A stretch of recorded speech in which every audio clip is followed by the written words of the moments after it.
Is Tibet heading for a crisis? I'm asking that question because there is an escalating war of words going on between the US and China regarding Tibet's autonomy. Tensions, in fact, reached boiling point on Wednesday when a bipartisan delegation of American lawmakers met the Dalai Lama in India.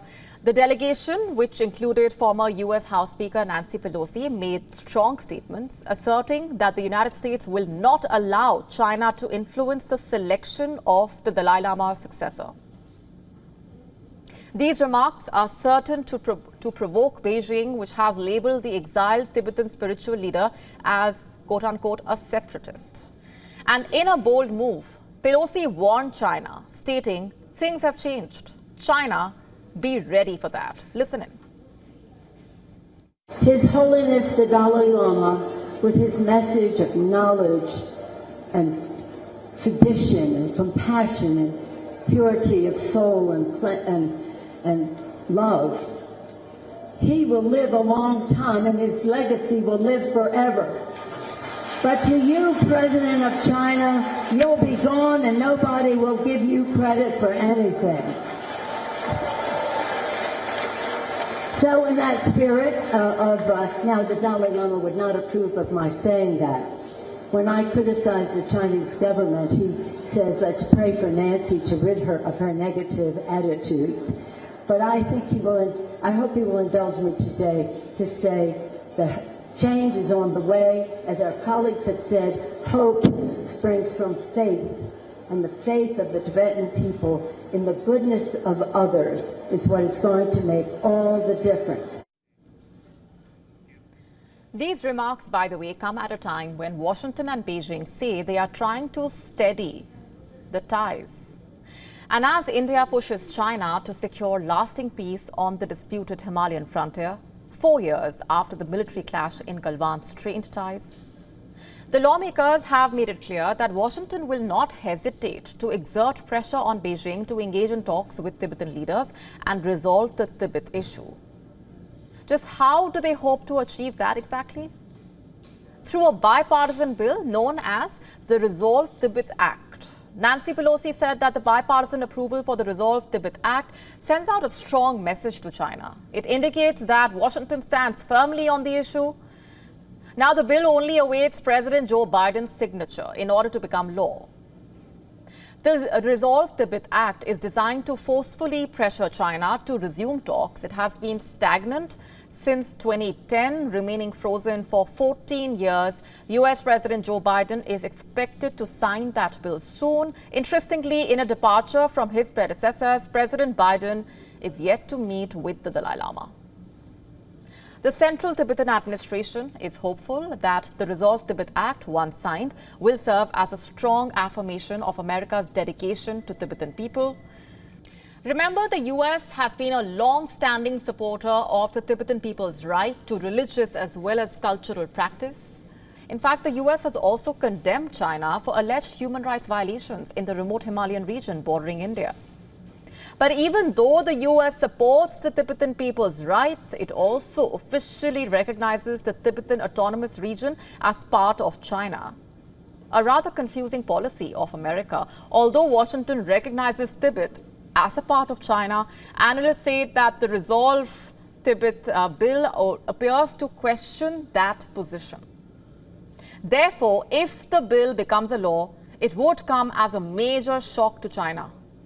Beijing is already upset about the meeting of the US delegation with the Dalai Lama.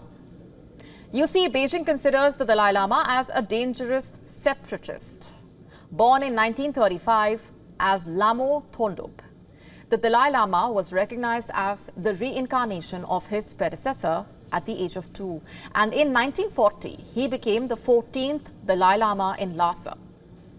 In 1950, China invaded Tibet, leading the Dalai Lama to seek refuge in India in 1959 after an unsuccessful uprising against Chinese rule. And since then, he has lived in exile in India's Dharamshala. In 1989, he received the Nobel Peace Prize. Fast forward to 2024. The American delegation's visit has upset China because the Dalai Lama wants real self-governance for Tibet. China strongly opposes the Dalai Lama's meetings with foreign leaders, including US presidents. But perhaps the most controversial issue is choosing his successor. China claims the right to approve a successor so that it can tighten its grip on Tibet. However, the Dalai Lama insists that only the Tibetan people can decide. As per tradition, the Dalai Lama is reborn after his passing. The current Dalai Lama has suggested that his successor may be found in India. China, however, says the next Dalai Lama will be appointed by the atheist communist leaders, as has been done in the past. And to add fuel to fire, the American delegation's visit and the bill to be signed by Joe Biden have raised serious concern in Beijing. The spokesperson of the Chinese embassy in India expressed Beijing's concerns, asking the US to quote-unquote stop sending the wrong signal to the world. And a day before the meeting, the Chinese Foreign Ministry warned that affairs related to Tibet were an internal matter and that Beijing would take resolute measures to defend its sovereignty. But the US delegation, clearly unmoved, said that China can express its unhappiness, but the US will stand for what is right. And this war of words making Tibet a very important flashpoint. Here on Gravitas, we have been telling you how China has been systematically destroying Tibetan institutions, from framing laws to curbing Tibetan traditions to even selling lies about the culture. It has also gone on to vilify the Dalai Lama, calling him, quote-unquote, a wolf in monk's clothing. Beijing sees the Dalai Lama as a threat because he has been campaigning for Tibetan autonomy, for the right of the Tibetans to exercise their religion, preserve their culture, institutions, and beliefs. That is the true nature of the Chinese communist regime, you see. It continues to spread disinformation around Tibet, so much so that American lawmakers are now rallying behind the bipartisan bill directly challenging Chinese disinformation on Tibet. The big question is all of this building up to something big?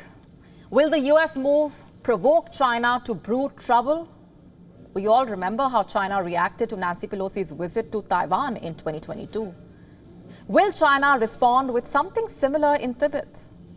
Will the next war happen in Tibet? To stay up to speed with the latest news, download the WION app and subscribe to our YouTube channel.